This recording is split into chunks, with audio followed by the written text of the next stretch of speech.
Alors aujourd'hui, c'est le jour du bouclage du prochain numéro de Femmes ici et ailleurs.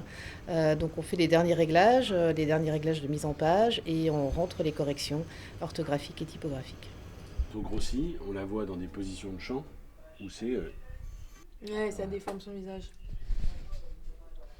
Bah, enfin, vraiment comme vous voulez, quoi. Mais, Je vais partager ça avec les autres et puis voir si tout le monde a. Bah viens, limite, on va leur poser ouais. la question.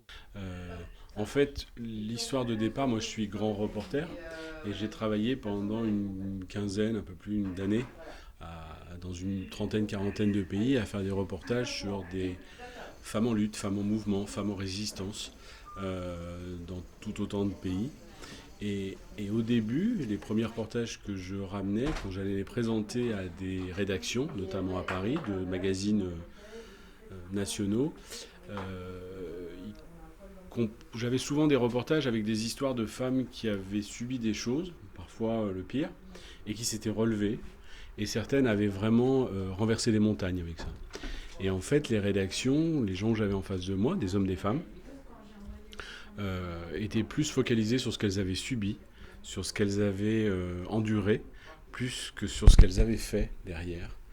Alors que moi, c'était des histoires complètes que je ramenais. J'adore l'ouverture que ce magazine et mon métier dans Femmes ici et ailleurs me donne sur le monde.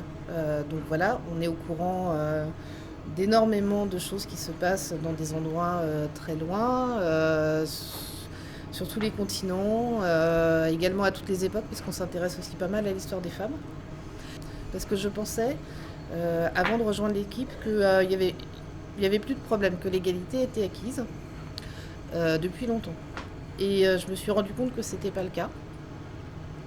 Donc j'ai tout d'un coup découvert plein de choses avec un autre regard.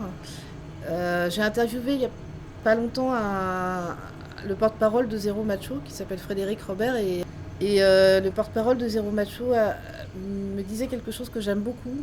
Il disait finalement le féminisme c'est comme des lunettes de vue. On a l'impression qu'on n'en a pas besoin et puis quand on les met, on voit plus le monde de la même manière et on peut plus s'en passer. Dans le sens où on essaye toujours de mettre en avant celles qui portent la solution. Pour qu'on les écoute davantage parce qu'elles sont très nombreuses et merveilleuses. Juste, faut qu'on les écoute plus, quoi. En fait, voilà. Parfois, on nous dit, j'ai pas envie d'avoir un magazine dans lequel on parle que des femmes. Je comprends, moi non plus. Juste par rapport à quand on va chercher un magazine d'information généraliste, en général, quand on tourne les pages, c'est quoi? C'est un homme, un homme, un homme, un homme, un homme. Voilà, voilà. Donc chez nous, on a entre 15 et 20% d'hommes dans le magazine. Dans le reste de l'information, on a entre 15 et 20% de femmes dans le magazine.